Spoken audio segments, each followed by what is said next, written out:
Welcome back. June 11ನೇ ತಾರೀಕಿನಿಂದ ಮಹಿಳೆಯರಿಗೆ ಉಚಿತ ಪ್ರವಾಸಕ್ಕೆ ಅವಕಾಶ ಕೊಡಲಾಗಿದೆ. ಈ ಶಕ್ತಿ ಯೋಜನೆ ಅಡಿಯಲ್ಲಿ ಕರ್ನಾಟಕದಾದ್ಯಂತ ಸಾರಿಗೆ ಇಲಾಖೆಯ ಸಾಮಾನ್ಯ ಬಸ್ಗಳಲ್ಲಿ ಉಚಿತ ಪ್ರಯಾಣ ಸಿಗುತ್ತೆ.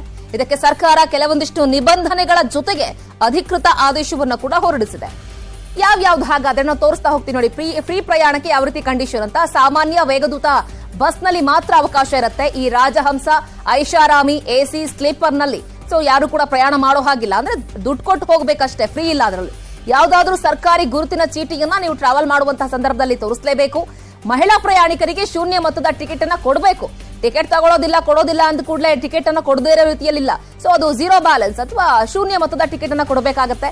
ಅಂತಾರಾಜ್ಯ ಸಾರಿಗೆ ಬಸ್ಗಳಲ್ಲಿ ಉಚಿತ ಪ್ರಯಾಣ ಇಲ್ಲ. ಹಂಗನ್ಬಿಟ್ಟು ನೀವು ಬೇರೆ ಬೇರೆ ರಾಜ್ಯಗಳಿಗೆ ಹೋಗುವಂತಹ ಬಸ್ಗಳಿಗೆ ಹತ್ತೋಂಗಿಲ್ಲ. 8 ವರ್ಷದ ಒಳಗಿನ ಎಲ್ಲ ಮಕ್ಕಳಿಗೂ ಕೂಡ ಉಚಿತ. ಅಂದ್ರೆ 8 ವರ್ಷದ ಒಳಗಿನ ಎಲ್ಲ ಮಕ್ಕಳಿಗೂ ಉಚಿತ. 8 ವರ್ಷದಿಂದ 18 ವರ್ಷದ ಹೆಣ್ಮಕ್ಳಿಗೂ ಕೂಡ ಟಿಕೆಟ್ ಅನ್ನ ತೆಗೆದುಕೊಳ್ಬೇಕಾಗತ್ತೆ. ಸೊ ವಿದ್ಯಾರ್ಥಿನಿಯರನ್ನ ಹೊರತುಪಡಿಸಿ, ಯಾಕಂದ್ರೆ ವಿದ್ಯಾರ್ಥಿನಿಯರಿಗೆ ಆಯಾಯ ರೂಟಿನ ಪಾಸ್ಗಳನ್ನ ಕೊಡ್ತಾರೆ. ಸೊ ಅವರಿಗೂ ಕೂಡ ಫ್ರೀ ಅಂತ ಹೇಳಿದ್ದಾರೆ. ಬಟ್ ಅದನ್ನ ಬಿಟ್ರೆ ಹೊರಭಾಗದಲ್ಲಿ ಎಲ್ಲೂ ಕೂಡ ಅವ್ರು ಓಡಾಡೋ ಹಾಗಿಲ್ಲ. 8 ರಿಂದ 18ನೇ ತರಗತಿ ಅಂದ್ರೆ ವಯಸ್ಸಿನ ಮಕ್ಕಳು ಕೂಡ ಟಿಕೆಟ್ ಅನ್ನ ತೆಗೆದುಕೊಳ್ಬೇಕಾಗತ್ತೆ. ಬಟ್ 8ನೇ ವರ್ಷದ ಒಳಗಡೆನ ಮಕ್ಕಳಿಗೆ ಫ್ರೀ ಅಂತ ಹೇಳಲಾಗ್ತಾ ಇದೆ.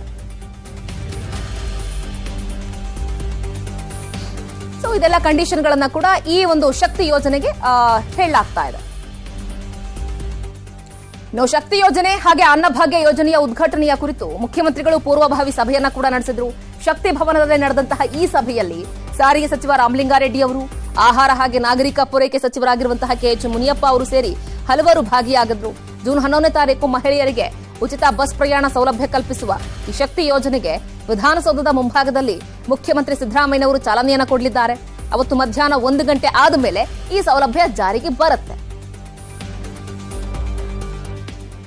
ಬಿಜೆಪಿ ಸರ್ಕಾರ ಮಾಡಿರುವಂತಹ ಮೀಸಲಾತಿಯ ಗೊಂದಲವನ್ನ ನಿವಾರಿಸುತ್ತೇವೆ ಅಂತ ಸಿಎಂ ಸಿದ್ದರಾಮಯ್ಯ ಹೇಳ್ತಿದ್ದಾರೆ. ಶೋಷಿತ ವರ್ಗಗಳ ಒಕ್ಕೂಟದ ಸದಸ್ಯರಿಗೆ ಮುಖ್ಯಮಂತ್ರಿಗಳು ಭರವಸೆಯನ್ನು ಕೂಡ ಕೊಟ್ಟಿದ್ದಾರೆ. ಸರ್ಕಾರದ ಅವಧಿಯಲ್ಲಿ ಶಾಶ್ವತ ಹಿಂದುಳಿದ ವರ್ಗಗಳ ಆಯೋಗದ ವತಿಯಿಂದ ಹಮ್ಮಿಕೊಳ್ಳಲಾದ ಜಾತಿವಾರು ಸಾಮಾಜಿಕ ಶೈಕ್ಷಣಿಕ ಸಮೀಕ್ಷೆ ವರದಿಯನ್ನು ಸ್ವೀಕರಿಸಿ ಅದರ ದತ್ತಾಂಶದ ಆಧಾರದಲ್ಲಿ ವಿವಿಧ ಸಮುದಾಯಗಳಿಗೆ ಅನುಕೂಲ ಕಲ್ಪಿಸಲಾಗುತ್ತೆ ಅಂತ ಹೇಳಿದ್ದಾರೆ. ಕಾನೂನು ಸುವ್ಯವಸ್ಥೆಯ ಎಡಿಜಿಪಿ ಆಗಿದ್ದಂತಹ ಅಲೋಕ್ ಕುಮಾರ್ ಅವರನ್ನ ವರ್ಗಾವಣೆ ಮಾಡಲಾಗಿದೆ. ಟ್ರಾಫಿಕ್ ಹಾಗೆ ರಸ್ತೆ ಸುರಕ್ಷತಾ ಎಡಿಜಿಪಿಯಾಗಿ ಅಲೋಕ್ ಕುಮಾರ್ ಅವರನ್ನ ವರ್ಗಾವಣೆ ಮಾಡಿರೋದು. ಕಾನೂನು ಸುವ್ಯವಸ್ಥೆಯ ಎಡಿಜಿಪಿಯಾಗಿ ಹಿತೇಂದ್ರ ಅವರನ್ನ ನೇಮಕಗೊಳಿಸಿ ರಾಜ್ಯ ಸರ್ಕಾರ ಆದೇಶಿಸಿದೆ. ಸೌಮೇಂದ್ರ ಮುಖರ್ಜಿಯನ್ನ ಆಡಳಿತ ವಿಭಾಗಕ್ಕೆ ಎಡಿಜಿಪಿಯಾಗಿ ವರ್ಗಾವಣೆ ಮಾಡಿದೆ.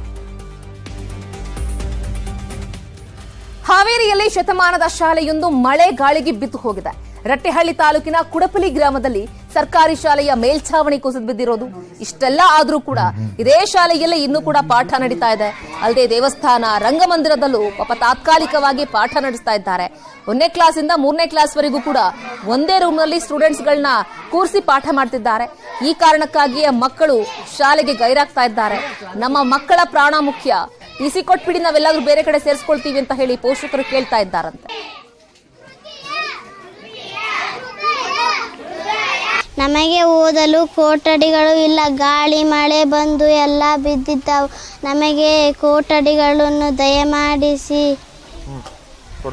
ಕೊಡಬೇಕ್ರಿ ಸರ್. ಎಷ್ಟನೇ ಕ್ಲಾಸ್ ಎಲ್ಲ ಇಲ್ಲಿದಾರ ಹುಡುಗರು? 1, 2, 3. ಹೌದಾ? ತೊಂದರೆ ಆಗ್ತಿದ್ಯಾ? ಹಾನ್ರಿ. ಅಂದ್ರೆ ಶಾಲೆ ರೂಮ್ಸ್ ಇಲ್ಲಲ್ಲ, ಅದಕ್ಕೆ ತೊಂದರೆ ಆಗ್ತಿದ್ಯಾ? ಹಾನ್ರಿ ಸರ್. ರೂಮ್ಸ್ ಬೇಕಾ? ಹಾನ್ರಿ. ಯಾರಿಗೆ ಕೇಳ್ತೀವ, ಏನೇನಂತ ಕೇಳ್ತಿದಿ? ಕೊಠಡಿ ಬೇಕ್ರಿ. ಅದರಿಂದ ತೊಂದರೆ ಆಗುತ್ತೆ. ಇನ್ನು ಹಾವೇರಿಯ ಶಾಲೆ